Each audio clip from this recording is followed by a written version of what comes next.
Thank you for staying up late with us. We have a great show planned, and welcome to The Factor. After many questions, there's answer as to why Kate Middleton, the Princess of Wales, has not been spotted in public. In a new video, she's confirmed she has cancer. She says she found out after her major abdominal surgery earlier this year. Interest in the royal family members' absence has ballooned in recent weeks. Circulating rumors included a mistress for her husband, pending divorce, and even Middleton's own death. Tonight we ask if the princess's medical announcement was her own doing, or was she forced into it by the dogged public demanding answers. We'll get to that in just a moment, but first I asked Dr. Danish Ali about Middleton's health condition.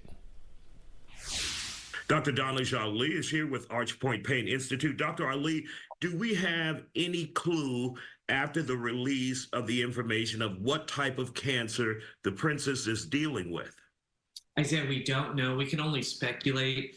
We do believe that she went in for possibly a gynecological procedure that she was supposed to have.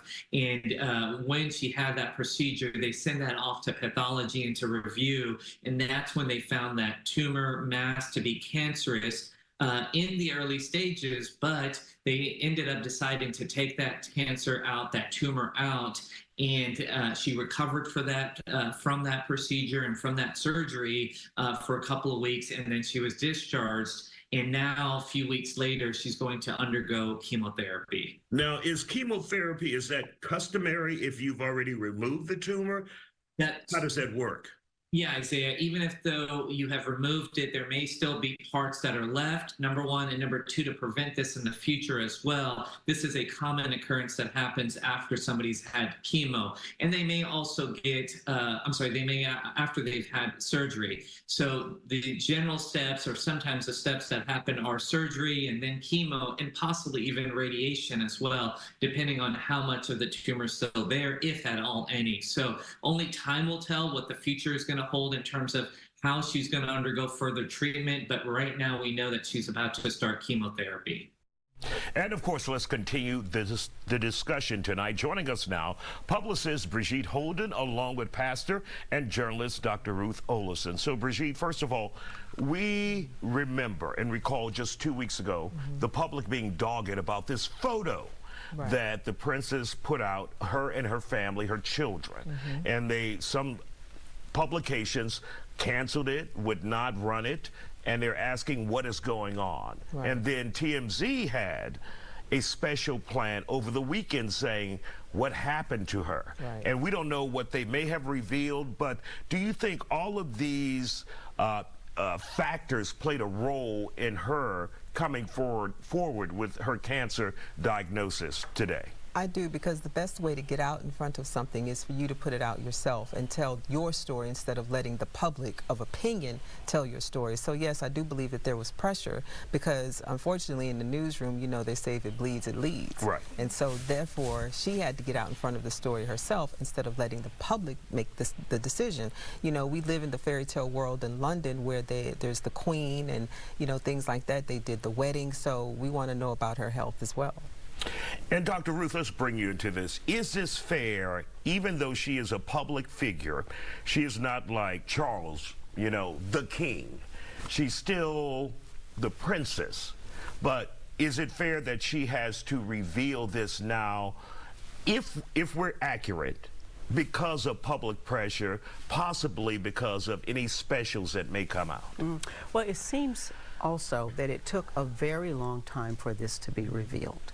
And so it seems like she's playing her own role in it, her own timing. And from what I read, she and her husband were particularly sensitive to revealing this information to their children. And I think they needed that time to deal with their children. What if now wasn't the time that they wanted to reveal this, though? They're forced into it by the public. They're forced into it. And I think we all ought to step back, because our public figures are also people. And she is having to deal with something that is very, very serious. I was deeply moved by her statement and by her relating to others who are dealing with cancer, saying, you are not alone. And so even in this, she's still being able to relate to other people who are having trouble. But yeah, I think she should have been able to handle it in her own time and not be forced to reveal it. And even here in the United States, we recently had our head of the military who had cancer, African-American male, and when he did not reveal it, many people said he should be forced to resign because he didn't tell his personal business. Now, obviously, if you're head of the United States military, we should know. Is there a difference there? Well, I think in that case, he is heading up a very important operation in terms of the military, and he was missing in action, and even the president didn't know where he was. That was inappropriate. I don't think it's a firing offense. I think it was a terrible offense of miscommunication. It shouldn't have happened. I think he learned his lesson, but I do not think it's a firing offense. He's done a good job, and that was a mistake. So let's not have it happen again. Now, Brigitte, as your expertise being a publicist, public relations specialist, how did Kate Middleton handle this, even if she was forced to tell the public? Well, I saw that interview, that clip as well, and I think she handled it with grace and style, as you would think that, you know, a Princess of Wales would do. However, as to Dr. Ruth's point, she should have been able, her family, to prep her children, because it is a personal thing. However, I do think she related to the public, and it made her seem more human when she was telling her story. So I think she did a good job.